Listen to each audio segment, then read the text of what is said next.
price action alone, you can get that. Now, if you know when it's likely to have the order flow in one direction, aiming for a particular high or low intraday, and you're going in, and you're trying to get 3 handles in the morning, 3 handles in the afternoon, you have a recipe that you consistently aim just for that. You're not trying to get the full range. You're not trying to get 10 handles. All you gotta do is simply do that and let money management do the heavy lifting. If you average 11% a week, which I know some of you are like, what the fuck? 11%? Like, come on, Michael, come on. 11%? That's a lot. Actually, it's not. If you're in, number one, if you're competing and you have a system that has lots of setups, I have lots of setups.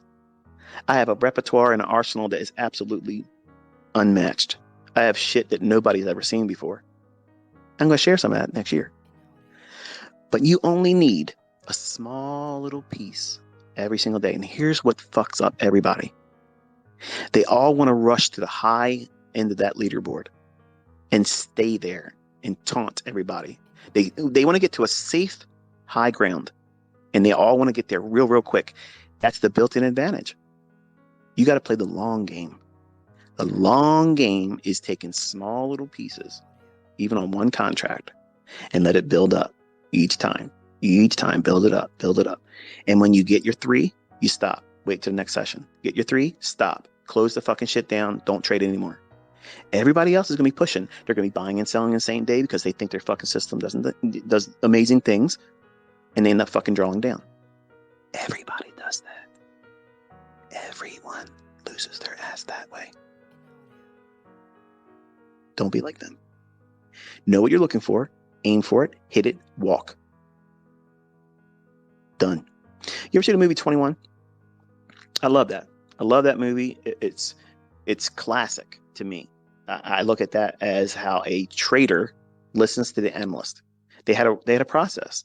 They go in, they have a system, they're counting cards, they know what they're looking for. When the table goes cold, they got to get up. They got to get the fuck up because the probabilities have done what? They shifted. You're not likely to get a good run. Get up. Well, when you get your shit, you stop. So 3 handles in the morning, 3 handles in the afternoon, or if you're capable, 6 handles in the morning and you're done. And just do all the heavy lifting with the money management. A more skillful way of doing it would be aiming for 12.5% per week.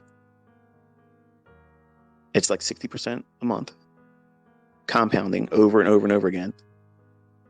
And you can have it done in, I think, if I'm not mistaken, 10 3/4 of a month, like a little less than 11 months. But you have to have the discipline to stop. You have to stop. And if you have a losing trade, stop. Don't go on again. You can't use, I got to fix it. You can't fix a flat. Okay. You just eat that and go home. Everybody else is going to be rushing. They're all going to be rushing to get out there and try to make a big, huge splash like Mr. Kevin Stufflebean. And he did. I was impressed. I was like, man, this guy came out the gate. Look at this shit.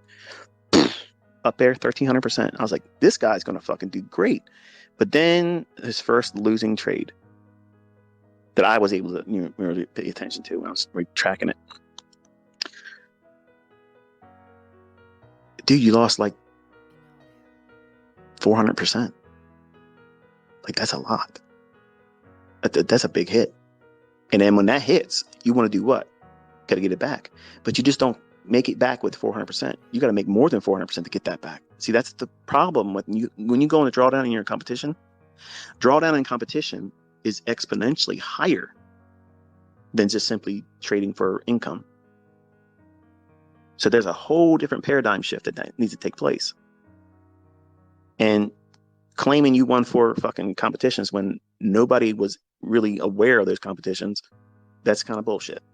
And you didn't really compete against people that are really doing it. If you're looking at Robin's Cup, there's a lot of names that keep showing up each year. Man, I got respect for that. These people, they're not talkers, they're doers. You don't see them out there beating their chest. They sometimes sell shit, but guess what? I think they earned it. Robert Miner. I've never talked to the guy. I've never met the guy. He's up there a couple times. I haven't seen him this year, but Yeah, I've seen his name up there multiple times. Many, many, many times I've seen his, and he didn't place in the top 5 in the end of some of the years, but I did see him get up there. I got respect for that man. He's doing it. Like, he's literally doing it. I don't know how he trades. I never looked into it, but I know he does some kind of education. But there's another guy out there I think he's done it 4 times. He's doing ads now on YouTube saying that he's the only 4-time winner of the Robbins Cup. That's cool. That's great. I know he's selling a course or whatever, and I got no problem. You proved it. You've done it. But if you find a way to simply look for 1.5 to 2.5% each trading day.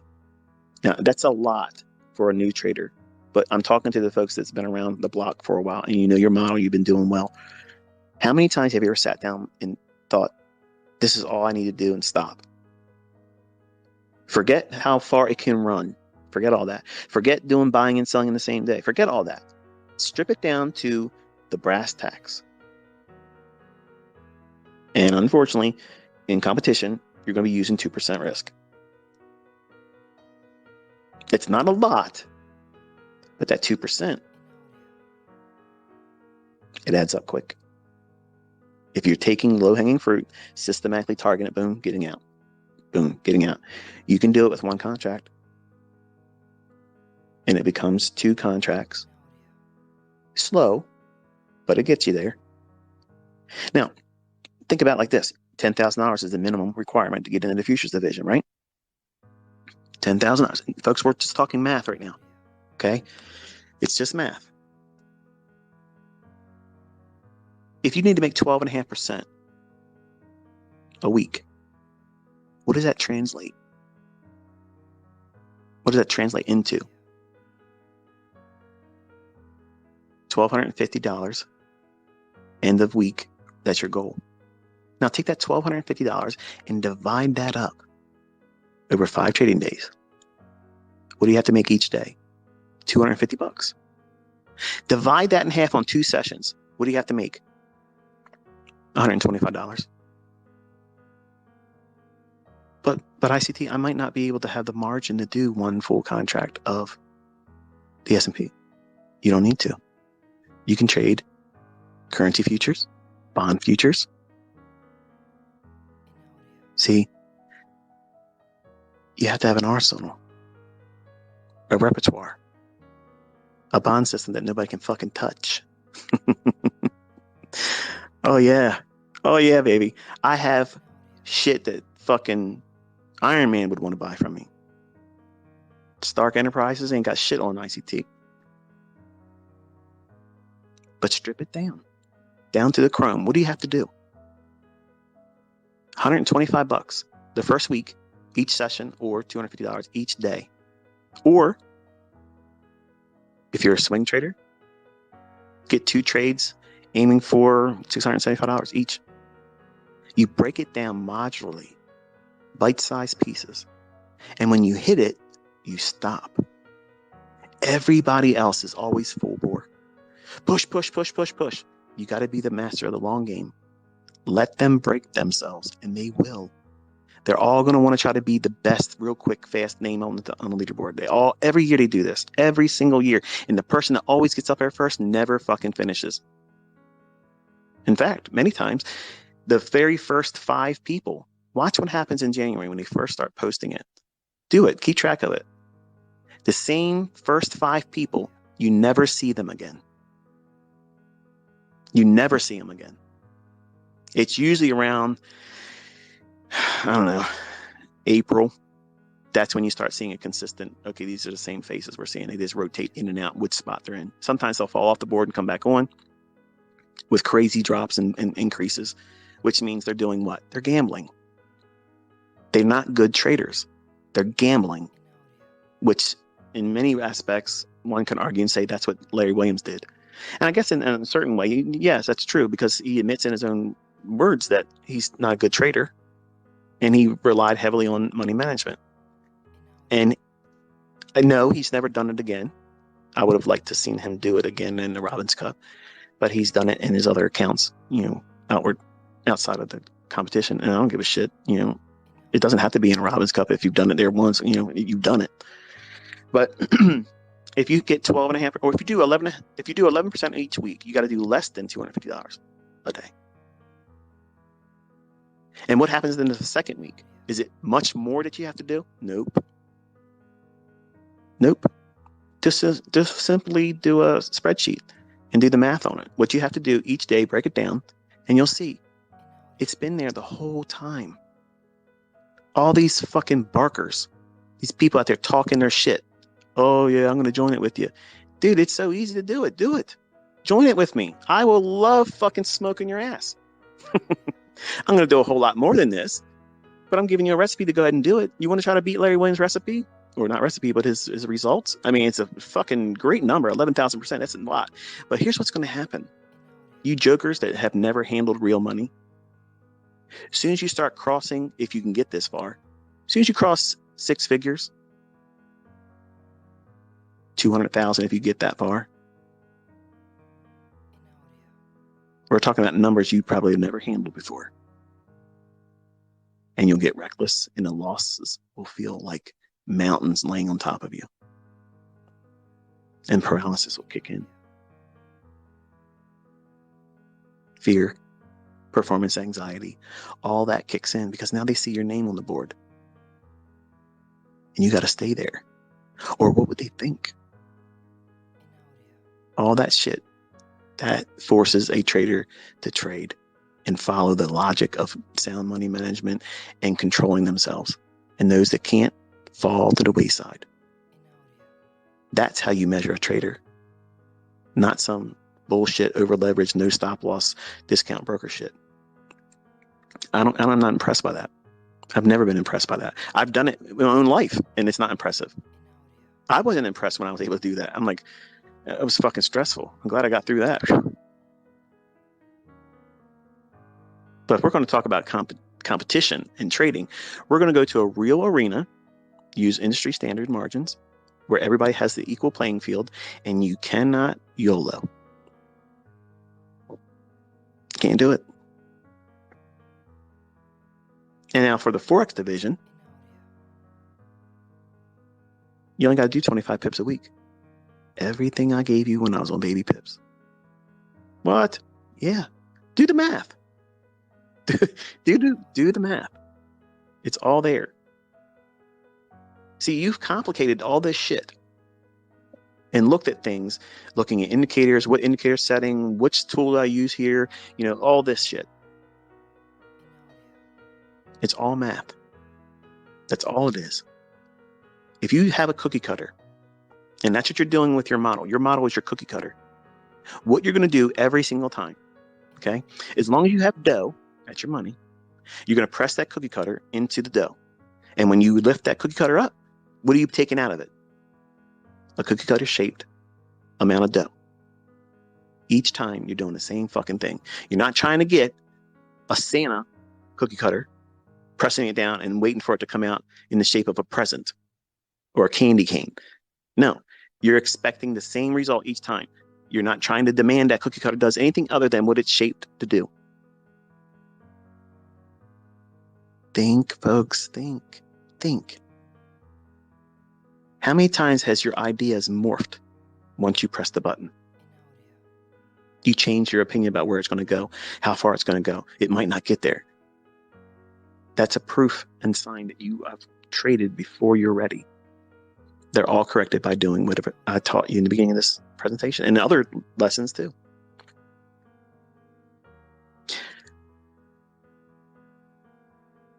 It's not important for you to win competitions, but I know some of you young men want to do it. The interest in wanting to do it, I'm interested in watching. I'm interested in seeing it. I want to see it. Like, I really want to see it. Like, I love watching other people trade. I love it. I love watching what they go through, and if they're able to more or less articulate what they're feeling. I love that, because I'm a person that, like, if I read a book, I'm in that book. If I watch a movie, I'm in that movie. And like Caleb, one of the things that him and my youngest son, they had this thing with them. They want to talk. during a fucking movie. Okay. And that breaks the illusion. Like, I'm in there. What are you doing? I'm out here. I'm here. I'm saving the fucking world. And you're here talking to me now. I'm back in the movie room here. What are we doing? You got to shut up and let me be in this moment. Well, when you're trading, like, you have to be completely immersed in that and filter out all the distractions, all the bullshit. And if you think for a moment you're going to be able to do well and be part of the community in social media or flexing and doing this, it doesn't work like that. It does not work like that, because you're going to carry that stimuli back into your next trade. And whether it was support by people that love you or from people that are trying to see you fail, it's all going to have an impact on you. And you're going to be thinking about that as a factor in what your next trade result is going to be, versus, I have my cookie cutter. I'm pushing it into the marketplace and I'm going to retract the amount of dough that it's designed to take out. And you have to be systematic about it. And it has to be very, very low end, easy to get. Not this monumental 20 handle day. I got to do that or I'm not going to win. That's bullshit. You don't need a lot. You just need time and consistency, and let the money management do the heavy lifting. And you got to be prepared to slowly see the equity curve go up. It'll still be going up fast. Not in the beginning. It'll look like nothing's going on. It'll be other people are going to shoot by you because they're over leveraging. Your first week may not be 11 or 12.5%. It might be just 10%, or it might be 8%. Who cares? Or maybe it's 5%. Who cares? The long game. That's what you're playing. And you're going to let that pan out. And you're going to work on one side of the marketplace. You're not going to do both sides. You're going to trade in your bias. That's it. Where's the order flow? That's it. And you're stopping. Every person that's going out there trying to get every possible trade, they are fooling themselves. They're trying to trick their mind into thinking that more is better. And what happens if they do get that big payout or that big windfall? Okay, but what's the chances of that really happening? Remember, you're in a competition. Everything's going to be squeezing and pressuring, and just, it's going to be a lot. You might think you're ready right now, but if you don't control your perspective and control your emotions and remember what you're doing and all the little bit that you have to do and control your frequency of trade, you'll blow it. And you'll start doing things that are reckless. You'll abandon the approach. You'll abandon your model. You'll just do dumb things trying to get back when you have all those other months to do that very thing. And everybody else is going to break themselves on the rocks of trying to climb up that mountain. It only matters if you're there at the top at the last day of that competition. That's it. That's it. You gain some ground in the first half of the year. Sit still. Let everybody fuck up in the summer. And in the fall, use what I talked about here, and you milk it. And you just roll around in there. Will you beat Larry Williams' record? Probably not. But do you have a chance of placing on the top 5? Absolutely. Absolutely. And if you get to the point of number 2, and I think, if I'm not mistaken, I think it's like 1,300. Just call it 1,400%. If you do 1,400%, sit still. Chances are you're not going to see anybody come near you, because they have to work with the same leverage you're doing. If they have a bigger account, that means they have to work even harder to get that bigger account percentage-wise to grow too. So there's all kinds of built-in disadvantages for gamblers, which is why I love it. I love it because it makes it real.